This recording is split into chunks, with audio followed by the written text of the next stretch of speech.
പൂരം നഗരിയിലുണ്ടായ അസാധാരണ പ്രതിസന്ധിക്കൊടുവിൽ വർണ്ണവിസ്മയങ്ങളില്ലാതെ വെടിക്കെട്ട് പൂർത്തിയാക്കിയ പാറമേക്കാവ് തിരുവമ്പാടി വിഭാഗങ്ങളിൽ 4 മണിക്കൂറോളം വൈകിയാണ് പാറമേക്കാവിന്റെ വെടിക്കെട്ട് ആരംഭിച്ചത്.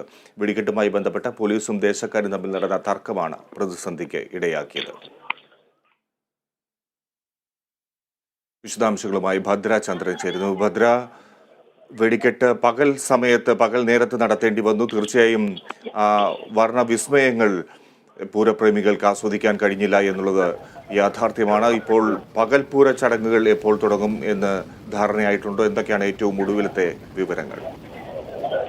തീർച്ചയായും പി ജി, അതായത് ഇന്നലെ 3 മണിയോട് കൂടി, അതായത് പുലർച്ചെ 3 മണിയോട് കൂടിയായിരുന്നു വെടിക്കെട്ട് തുടങ്ങേണ്ടിയിരുന്നത്. പക്ഷേ 4 മണിക്കൂർ വൈകി 7:15 കൂടിയായിരുന്നു പാറമേക്കാവിന്റെ വെടിക്കെട്ട് ആരംഭിച്ചിട്ടുണ്ടായിരുന്നത്.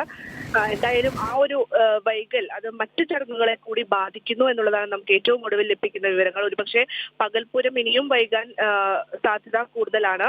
അതുപോലെ തന്നെയാണ് ഉപചാരം ചൊല്ലിപ്പിരിയൽ. സാധാരണ എല്ലാ വർഷങ്ങളിലും 11 മണിയോട് കൂടി അല്ലെങ്കിൽ 12 മണിയോട് കൂടി എല്ലാ ചടങ്ങുകളും പൂർത്തിയാക്കി പൂരപ്രേമികൾ തേക്കിൻകാട് മൈതാനം വിട്ട് മടങ്ങേണ്ടതായിരുന്നു. പക്ഷെ അങ്ങനെയായിരുന്നു പതിവ്. പക്ഷെ ഇപ്രാവശ്യം ഓരോ ചടങ്ങുകളും വൈകുന്നു എന്നുള്ളതാണ് നമുക്ക് മനസ്സിലാക്കാൻ സാധിച്ചത്.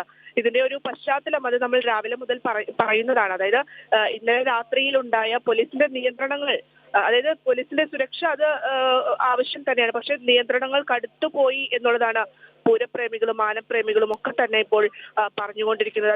അതുകൊണ്ട് തന്നെ 10,000-കണക്കിന് ആളുകളായിരുന്നു ഇന്നലെ ആ ഒരു വെടിക്കെട്ട് കാണാൻ വേണ്ടി തടിച്ചു കൂടിയിട്ടുണ്ടായിരുന്നത്. പലരും പുലർച്ചെ ഈ വെടിക്കെട്ട് വൈകുന്നത് കണ്ട് പലരും മടങ്ങിപ്പോകുന്ന ഒരു സാഹചര്യം കൂടി ഉണ്ടായിരുന്നു. ശരിക്കും പറഞ്ഞാൽ പൂരപ്രേമികൾക്ക് നിരാശയാണ് ഉണ്ടായത് എന്നാണ് പറയുന്നത്. അതുപോലെ തന്നെ നേരത്തെ ഫിജി സൂചിപ്പിച്ചതുപോലെ തന്നെ രാത്രിയുടെ ആ ഒരു ഭംഗി എന്ന് പറയുന്നത് അത് തൃശ്ശൂർ പൂരത്തിൽ അവിഭാജ്യ ഘടകമാണ്. ഈ വെടിക്കെട്ടിന്റെ ആ ഒരു രാത്രി ഭംഗി എന്നുള്ളത്. പക്ഷേ വർണ്ണങ്ങളില്ലാതെ നിറങ്ങൾ മങ്ങിക്കൊണ്ടുള്ള ഒരു വെടിക്കെട്ടിന് സാക്ഷ്യം വഹിക്കേണ്ടി വരികയാണ് പൂരപ്രേമികൾ.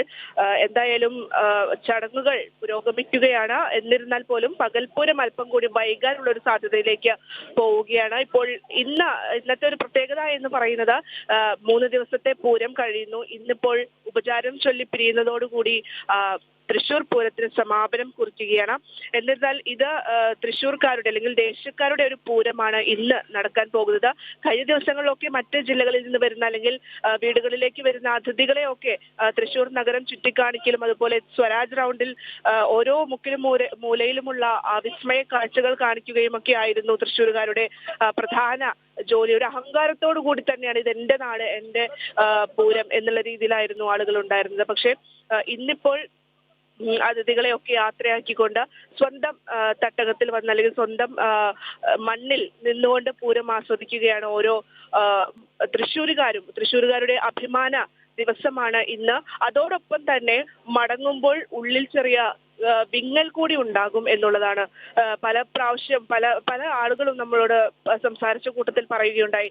ഉപചാരം ചൊല്ലിപ്പിരിയൽ എന്ന് പറയുന്നത് അതൊരു രോമാഞ്ചമാണ്. അതായത് അടുത്ത വർഷം ഇനി കാണാമെന്ന് പറഞ്ഞ് പാറമേക്കാവും അതുപോലെ തിരുവമ്പാടി ഭഗവതിമാർ മുഖത്തോട് മുഖം നോക്കിക്കൊണ്ട് അഭിവാദ്യം ചെയ്തുകൊണ്ട് പിരിയുന്ന ഒരു ചടങ്ങാണ് ഉപചാരം ചൊല്ലിപ്പിരിയൽ എന്ന് പറയുന്നത്. വളരെ വേദനാജനകവും അതുപോലെ തന്നെ അടുത്ത വർഷത്തേക്കുള്ള ഒരു കാത്തിരിപ്പ് കൂടിയാണ്.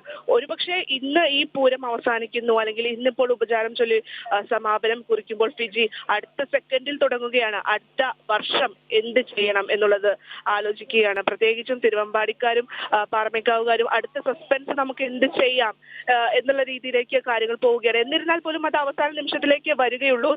നമുക്കറിയാം കഴിഞ്ഞ ദിവസങ്ങളിൽ ഈ അയോധ്യയുമായി ബന്ധപ്പെട്ട ചില വർണ്ണവിസ്മയങ്ങൾ കൊടകളുടെ രൂപത്തിലുണ്ടായിരുന്നു. അതുപോലെ തന്നെ ഗഗൻയാൻ, ഇങ്ങനെ പല റോക്കറ്റ് ISR റോക്കറ്റ് പോലുള്ള കുടകളൊക്കെ ഉണ്ടായിരുന്നു. ഇതൊക്കെ ഒരു സസ്പെൻസുകളാണ്. അതൊക്കെ ഈ പറയുന്നത് പോലെ തന്നെ പൂരം കഴിയുന്നതോടുകൂടി അടുത്ത വർഷത്തേക്കുള്ള ഒരുക്കങ്ങൾ കൂടി തുടങ്ങുന്നു എന്നുള്ളതാണ്. മറ്റൊന്ന് നമുക്കറിയാം, പൂരം കഴിയുമ്പോൾ സാധാരണ ഒരു ഫിജിക്ക് അറിയായിരിക്കാം, ഈ നമ്മൾ കൊളോക്കിൽ പറയുന്ന ഒരു കാര്യമുണ്ട്, ആളും ആരവും ഒഴിഞ്ഞ പൂരപ്പറമ്പ് പോലെ എന്നൊക്കെ പറയും. അത് അക്ഷരാർത്ഥത്തിൽ നമുക്ക് തൃശ്ശൂർ ജില്ലയിൽ ഇപ്പോൾ കാണാൻ കഴിയുന്നുണ്ട്. അതായത് പല ഭാഗത്തും ഈ ആനകളുടെ എന്താ പറയാ ആനപ്പിണ്ടങ്ങൾ കിടക്കുന്നുണ്ട്. അതൊക്കെ ശരിക്കും പറഞ്ഞാൽ നമുക്കത് കാണുമ്പോൾ ഉള്ളിന്റെ ഉള്ളിലൊരു സന്തോഷവും അല്ലെങ്കിൽ ഞാൻ പൂരം ആസ്വദിച്ച് മടങ്ങുകയാണ് എന്നുള്ളൊരു രീതിയിലേക്കാണ് കാര്യങ്ങൾ പോകുന്നത്. അപ്പൊ എന്തായാലും ആളുകളൊക്കെ പോയാലും ഇവിടെ കോർപ്പറേഷന്റെ ജീവനക്കാരും മറ്റ് ക്ലീനിങ് സ്റ്റാഫുകളും വഴിയോര കച്ചവടക്കാരും ഒക്കെ തന്നെ ഇവിടെ ഉണ്ടാകും. അവർക്ക് ഇനിയും ജോലികൾ ഇനിയും ബാക്കിയാണ് എന്നുള്ളതാണ്. അപ്പൊ എന്തായാലും ഫിജി ചെറിയൊരു വിഷമം എന്ന് പറയുന്നത് പൂരം വൈകാൻ, അതായത് പകൽപൂരം വൈകുന്നു എന്നുള്ളത് തന്നെയാണ് ചെറിയൊരു വിഷമമായി പൂരപ്രേമികളുടെ മനസ്സിൽ നിൽക്കുന്നത്. പലരും ഭക്ഷണം പോലും കഴിക്കാതെയാണ് രാവിലെ മുതൽ, ഒരുപക്ഷെ ഈ വെടിക്കെട്ട് കഴിഞ്ഞ് പകൽപൂരം കഴിഞ്ഞ് മടങ്ങണം എന്ന് ആഗ്രഹിക്കുന്ന പലരും നിൽക്കുന്നുണ്ട്. അവരൊക്കെ ഇന്നലെ വന്നതാണ്. 12 മണിക്കൊക്കെ വന്നിട്ട്, രാത്രി 12 മണിക്കൊക്കെ വന്ന് ഇവിടെ തേക്കിൻകാട് മൈതാനിയിൽ ഇരിക്കുന്ന ആളുകളുണ്ട്. പലരും ഉറക്കം, ഈ വെടിക്കെട്ടിന്റെ ശബ്ദം കേട്ട് ഉറക്കം എഴുന്നേറ്റ പലരും ഉണ്ട്, നമ്മുടെ ഇടയിൽ നിൽക്കുന്നവരിൽ ഉണ്ട്. അപ്പോ അവർക്കൊക്കെ എന്താ പറയേണ്ടത്, ഈ പറഞ്ഞ പോലെ തന്നെ നേരത്തെ വീട്ടിലേക്ക് പോകേണ്ടവരായിരുന്നു. പക്ഷെ അവരൊക്കെ ഈ ഓരോ വെടിക്കെട്ട്, അതായത് ഓരോ ചടങ്ങുകൾ വൈകുന്തോറും അവർക്കും ബുദ്ധിമുട്ടുണ്ടാകുന്നു എന്നുള്ളതാണ് നമുക്ക് മനസ്സിലാക്കാൻ സാധിക്കുന്നത്.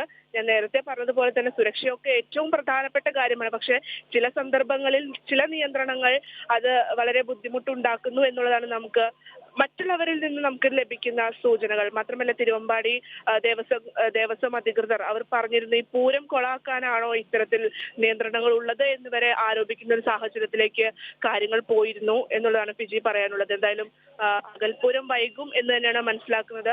അതുപോലെ തന്നെ ഉപചാരം ചൊല്ലിപ്പിരിയാനും സമയമെടുക്കും ഫിജി. ശരി ഭദ്ര, എന്തായാലും ഭദ്രയുടെ വാക്കുകളിലും ഉണ്ട് ആ ഒരു നിരാശ. പൂരം മുഴുവനായി ആസ്വദിക്കാൻ അല്ലെങ്കിൽ അത് റിപ്പോർട്ട് ചെയ്യാൻ കഴിയാത്തതിലുള്ള ഒരു മനോവിഷമം പ്രകടമാണ് ഭദ്ര. എന്തായാലും നല്ലൊരു പൂരം അടുത്ത വർഷം നമുക്ക് പ്രതീക്ഷിക്കാം. ഈ തടസ്സങ്ങളും പ്രതിസന്ധികളും ഇല്ലാതെ നല്ലൊരു പൂരം ആഘോഷിക്കാൻ, ആർഭാടത്തോടെ കൊണ്ടാടാൻ കഴിയട്ടെ എന്ന് പൂരപ്രേമികളോടും നമുക്ക് പറയാൻ കഴിയും. എന്തായാലും പൂരാവേശം ഇതുകൊണ്ടൊന്നും അവസാനിക്കില്ല. എല്ലാ പൂരങ്ങളും, വരാനിരിക്കുന്ന പൂരങ്ങളും ഒക്കെ വലിയ പ്രതീക്ഷയാണ് സമ്മാനിക്കുന്നത്.